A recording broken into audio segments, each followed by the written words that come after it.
Un gran saludo a todos los venezolanos a quienes presento mi primer informe como miembro de la poderosa diáspora esparcida por todo el mundo. En primer lugar, agradecer todas las manifestaciones de solidaridad y de comprensión para alguien que no tuvo otra alternativa que liberarse del secuestro del que era víctima. Secuestro del que también padecen los 30 millones de venezolanos por quienes vamos a luchar. No he venido sino a trabajar como uno más, con los mismos valores, con los mismos principios que he venido defendiendo a lo largo de estos últimos años en Venezuela. He podido sostener reuniones con distintas personalidades, de distintas tendencias, de distintas maneras de pensar, desde el presidente Santos en Colombia, los expresidentes Pastrana, el expresidente Uribe, los miembros de la Internacional de la Democracia Cristiana, los integrantes de la Internacional Socialista, líderes liberales como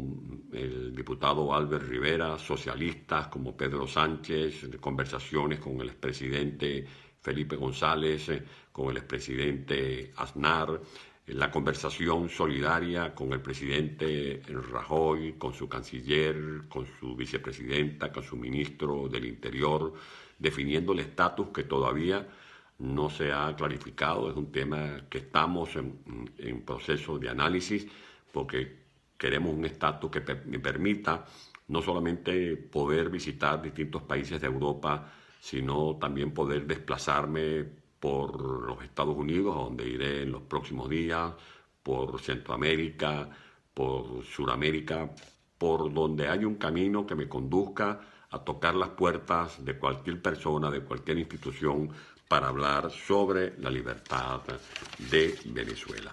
Quiero ratificar nuestra posición que ya hemos expuesto desde la plataforma Soy Venezuela, que no es ni un partido político, que no es una secta,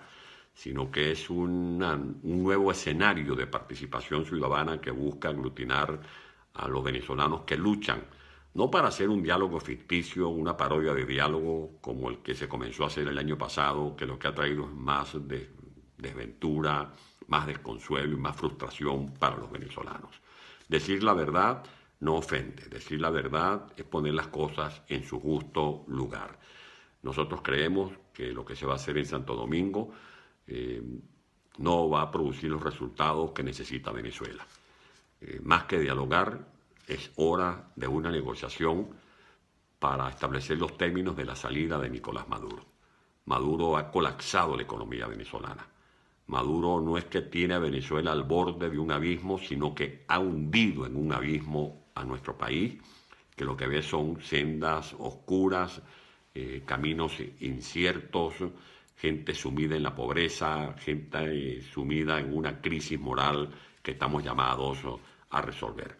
Aspiramos que a nadie se le ocurra respaldar las pretensiones del gobierno de que se le reconozca esa inconstitucional Asamblea Nacional Constituyente.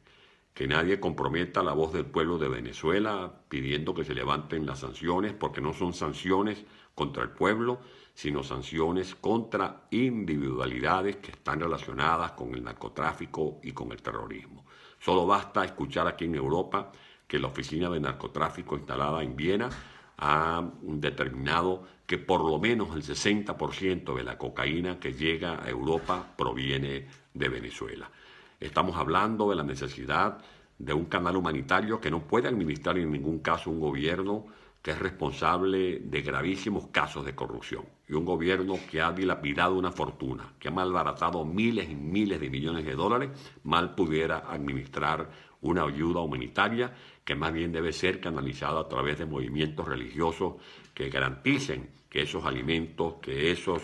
medicamentos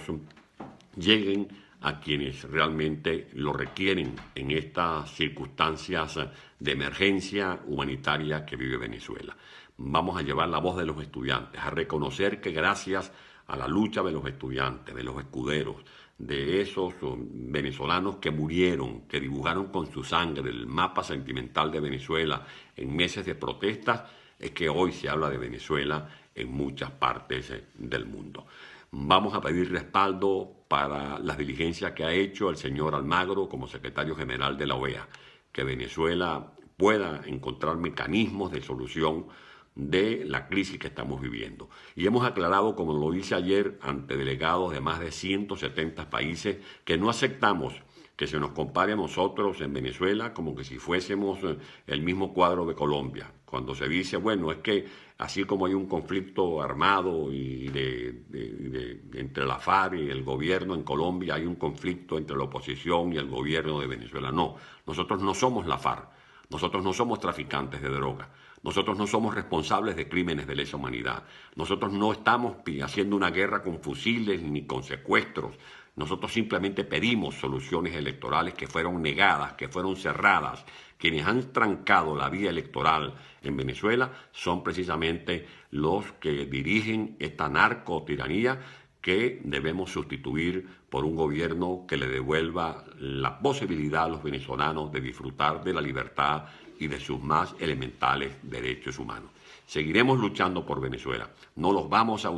defraudar, alzando las mismas banderas de moralidad, de ética, de decoro, de coraje, de riesgo, junto a los millones de compatriotas que forman parte de la diáspora. Uno de los planteamientos que ya estamos por formular es que se emule el procedimiento adoptado por el gobierno de Perú, que es la regularización en muchos países de los venezolanos que no son simples inmigrantes, son refugiados, son venezolanos perseguidos políticamente por un régimen intolerante como el que estamos padeciendo en nuestro país. Que Dios bendiga al pueblo venezolano.